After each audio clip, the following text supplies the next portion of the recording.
題為師徒之間節目佛教故事摩加的故事10集之一。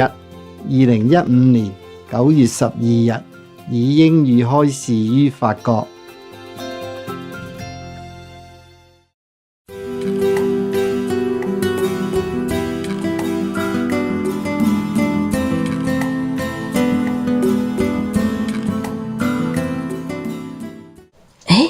What's this? There were two.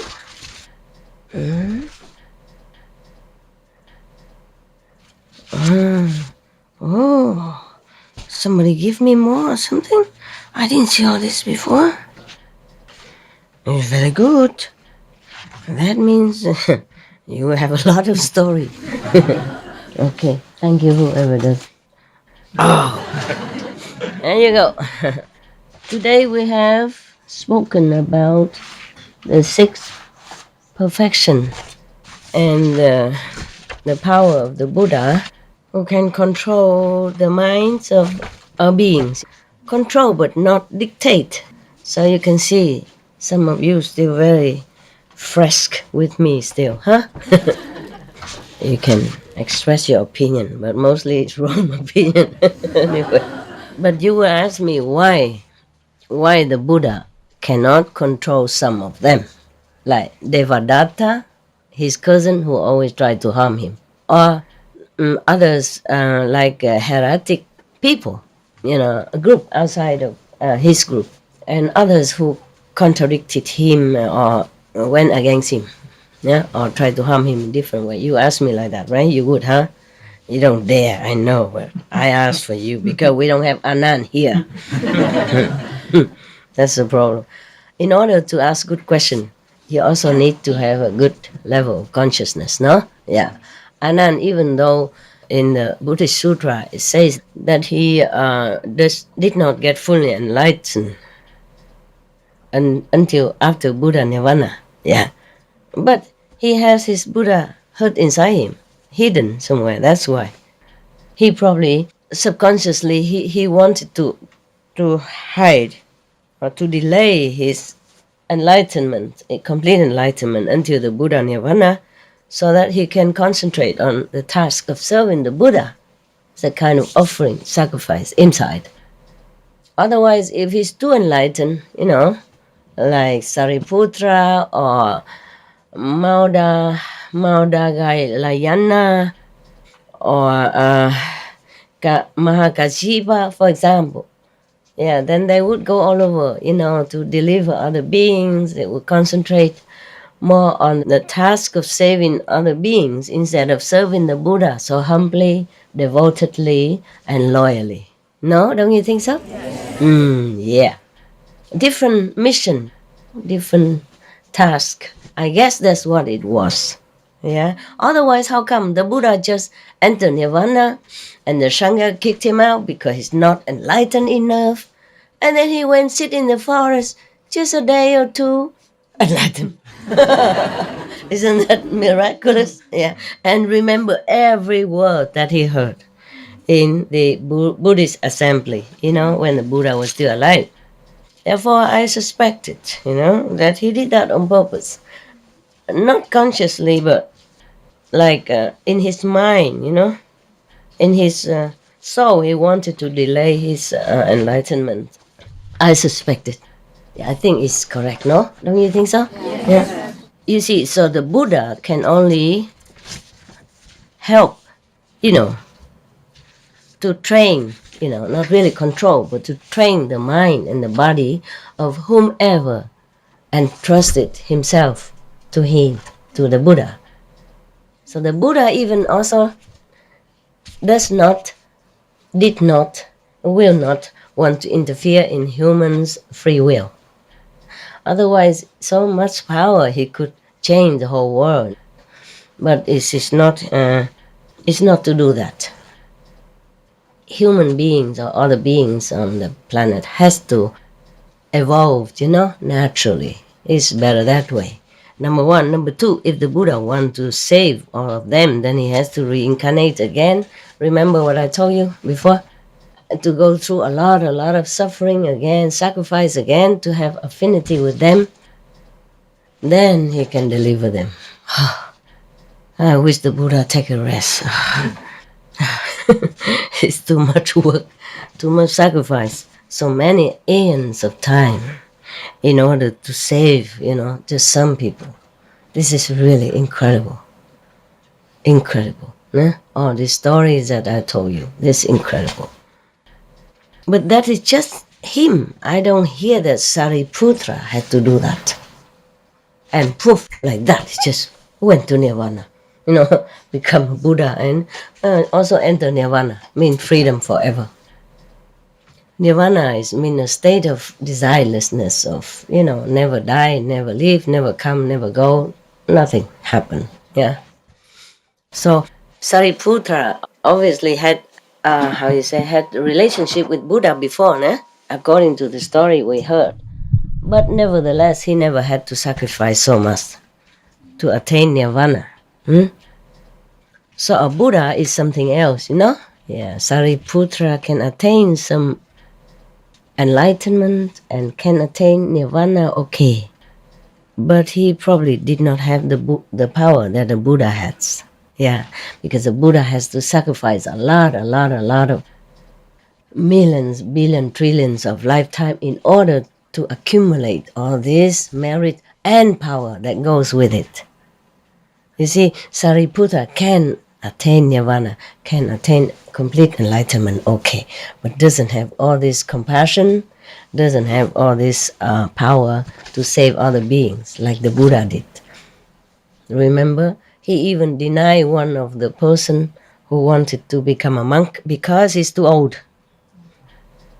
Not because he's too old, but because he thought, he and a lot of the great disciples of Buddha at that time refused that man to become a monk, to let him become a monk in the assembly, because he's kind of useless. He cannot do much for the Sangha.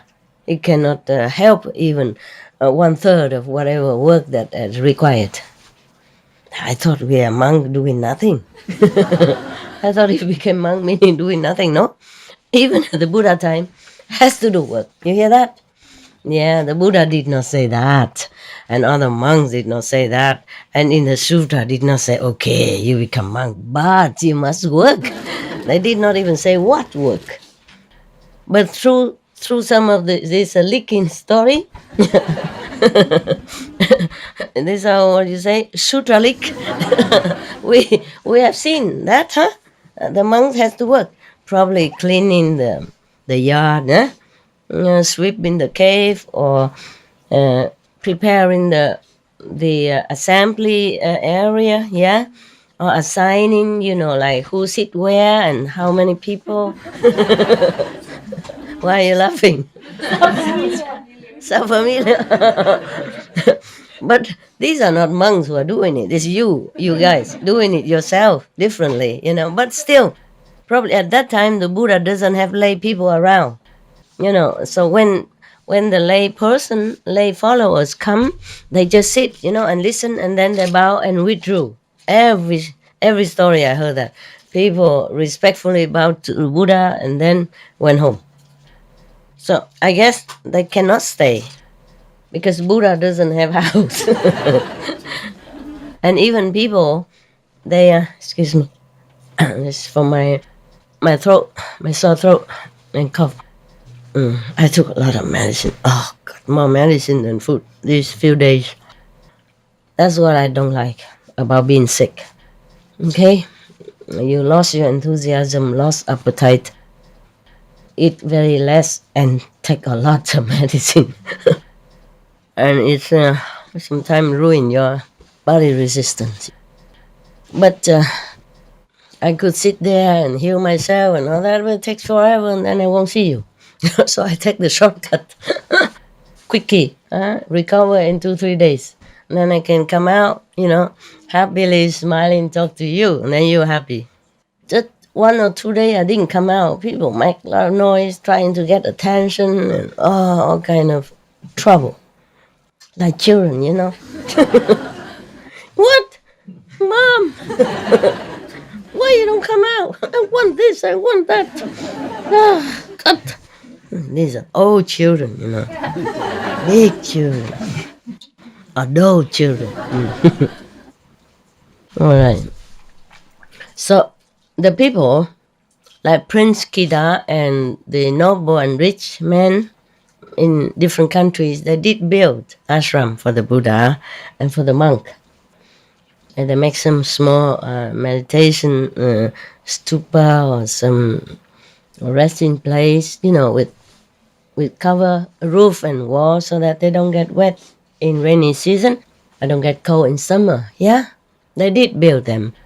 But just enough for 1,225 or 50 monks, remember? And then keep increasing more monks, yeah?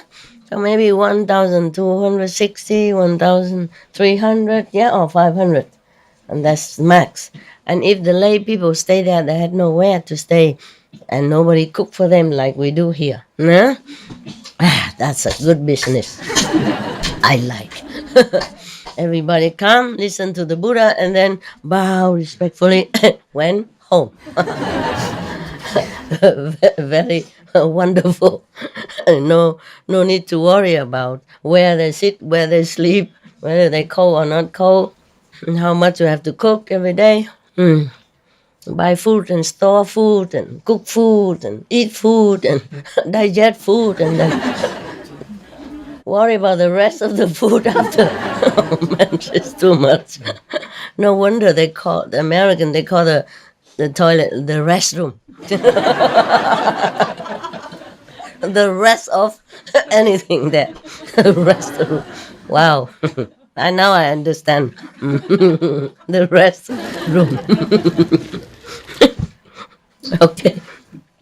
It's a lot of work, Think about it, huh? Yeah. So you think you just bring your butt here, sit there, and then I'm a Buddha. And everybody else, less Buddha has to cook for you, work for you, sweep the floor for you, take care of your bus, everything else. Yeah. All right, so what I was talking before, what was that? Huh? Hello? Buddha cannot control. Okay. Yes. Because in this country, in this world is the ruling party. The ruling party is Maya. Maya, unique party, It's a one party world. Just like in some country. It's nothing new, okay? Some country have 2-3 party, so they have contradicting views and therefore they're building each other and more democratic. And some country have only one party. Yeah. If you can have one, why two? Making more trouble, right? More names, more personnel. Oh, yeah, why? Okay, one party. So in this world, it's like that. One party. Maya party. Okay? Whoever don't belong to it, be in trouble. Whoever belong to it, seem to be better off. And even if you belong to that party, if you do something wrong, they still punish you. Not like they protect you or turn a blind eye on you. Nothing. Okay. We have to acknowledge our thanks to this person who translated this text of Buddhist story, which are many parts. This person's name is Eugene Watson Burlingame, and there is another person who revised and selected. His name is Reverend Bichu Kantipalo. And the Buddhist Publication Society of Kandy in Sri Lanka produced this and put it on internet for us, free distribution. So today we can tell this story, and more stories to come. We have to acknowledge our thanks to them. And published with the permission of the Pali Text Society. We will offer some financial support. I will tell actually later on. Like with other translation team, translation society, so that they can continue their good work, even though they say it's for free distribution. All right, we thank you. We thank all these people. And we thank BPS Online Edition, whatever that. Okay, now we come to story number 1. Wow, I'm very happy. We have a lot of stories. That means I don't have to I don't have to think of what to tell you. Yeah. Story is always good. It's easy to remember. It offers ample example for us to follow, and it feels more real, more reinforcing, more encouraging for us to continue in our good path. We should really thank the past masters, monks and nuns and scholars who have taken time to record the Buddha's teaching after the master's nirvana, and also for the past and present persons, lay or monks or nuns who have really dedicated themselves, sacrificed their time and precious health or under any difficult situation to translate this so that I can read it to you. We have to thank them. And may they be blessed forever by all the Buddhas, past, present, and future. May their merit be immense. May they be liberated forever.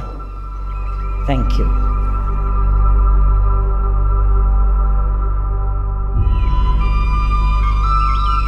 According to Buddhism and the believer and the tradition, when you read sutra and all that, you have to put on incense, flower, and bow to the sutra first and thank all the Buddhas and Bodhisattvas in 10 directions, all respectfully, before you read it, okay?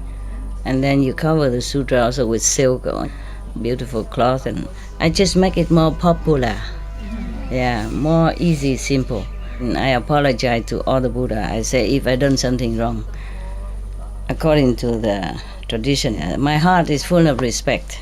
It's just that I cannot always do that. So please, all the sin, whatever I've done wrong, is all on me. At least other people, they hear the names of the Buddha, according to the sutta, they will get benefit. Yes. Okay, this story about making good karma. This story is about Magha. By heedfulness, by mindfulness, did Magha go to the lordship of the gods? Yeah, this instruction was given by the teacher while in residence at the summer house near Versailles with reference to Shaka, king of God. Shaka is a king of 33 heavens, and he rules over 33 heavens, the gods of 33 chief gods.